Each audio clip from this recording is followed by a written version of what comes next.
26 تاریخ کو جناب عمر فاروق رضی اللہ تعالی عنہ پر حملہ ہوتا ہے۔ ایران کی سلطنت کو جب پاش پاش کیا گیا تو وہ دور بھی جناب عمر فاروق رضی اللہ تعالی عنہ کا تھا، کیونکہ حضرت عمر فاروق کے زمانے میں جو اسلام پھیلا ہے وہ آپ کے ٹھٹا تک آیا ہے۔ کہنے والے یہاں تک کہہ کر گئے کہ اگر اس امت میں 10 سال عمر اور زندہ رہ جاتے تو پھر پوری روئے زمین پر اسلام ہوتا۔ جب ایران کی سلطنت آپ کے ہاتھوں تب ہوئی تو ایران کا ایک جرنل تھا جس کا نام تھا ہرموزان۔ یہ جنگی جرائم کے اندر اس قدر خطرناک بندہ تھا کہ اس کے واجب القتل کا فتویٰ نکل چکا تھا۔ اسے جناب عمر فاروق رضی اللہ تعالیٰ عنہ کی بارگاہ میں کھڑا کیا گیا تو اس نے کہا کہ مجھے قتل تو ہونا ہے، ایک گلاس پانی چاہیے، لیکن میرا مطالبہ یہ ہے کہ جب تک پانی نہ پی لوں مجھے قتل نہ کیا جائے۔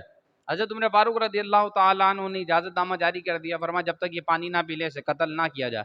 اس نے پانی کا گلاس لیا اور پھینک دیا، کہا اب آپ مجھے قتل نہیں کر سکتے، ابھی آپ نے اجازت نامہ جاری کیا ہے، جب تک میں پانی پی نہ لوں مجھے قتل نہیں کیا جا سکتا۔ پانی زمین پر چلا گیا، اسے میں پی نہیں سکتا تو میں قتل ہو نہیں سکتا۔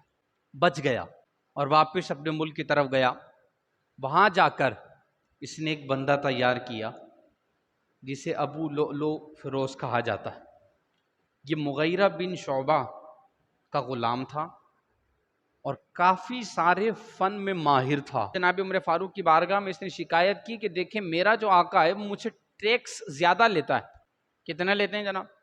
کا 7 دینار سے بتاؤ کام کیا کیا کرتے ہو؟ حضرت چکیاں بنا لیتا ہوں، لوہار بھی ہوں، نجار بھی ہوں، تلواریں بھی بنا لیتا ہوں، چھریاں بھی بنا لیتا ہوں، اور میں جتنا تمہارے پاس ٹیلنٹ ہے نا اس حساب سے یہ ٹیکس بہت کم ہے، بآسانی دیتے رہو۔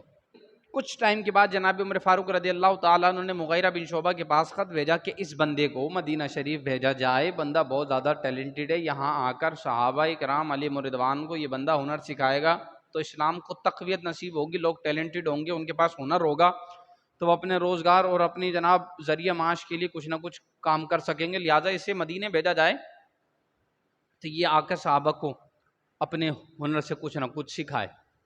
یہ جب بندہ آیا باقاعدہ پوری پلاننگ کے ساتھ آیا تھا۔ اس نے جو تلوار تیار کی تھی وہ 2 منہ والی تھی، اور تیار کرنے کے بعد اس نے اس تلوار کو زہر کے اندر ڈبویا۔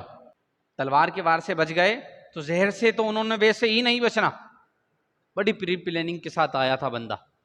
اور حضرت عمر فاروق رضی اللہ تعالیٰ عنہ خواب دیکھ چکے تھے۔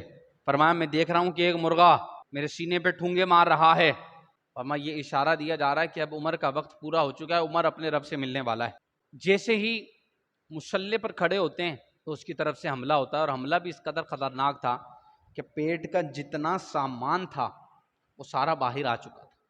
آپ کو دودھ پلایا جا رہا تھا وہ بھی باہر آ رہا تھا، اور 3-4 دن تک آپ کافی علیل رہے۔ اور اس وقت امت کے لیے بڑا بہترین جملہ آپ جو دے کر گئے، جسم سے خون جاری ہے، دودھ پلایا جاتا ہے، وہ سارا باہر آ جاتا ہے۔ کچھ لمحے کے لیے ہوش آتا ہے، پھر بے ہوش ہو جاتے ہیں، پھر ہوش آتا ہے، پھر بے ہوش ہو جاتے ہیں، اور ہوش میں آتے ہی ایک ہی سوال کرتے ہیں، نماز کا وقت ہے۔ لوگوں نے سوال کیا حضرت اپنی کنڈیشن دیکھیں، اس کیفیت میں تو شریعت نے ویسی نماز معاف کر رکھی ہے، آپ پھر نماز کا پوچھ رہے ہیں؟ جو نماز نہیں پڑھتا اس کا تو دین میں حصہ ہی نہیں۔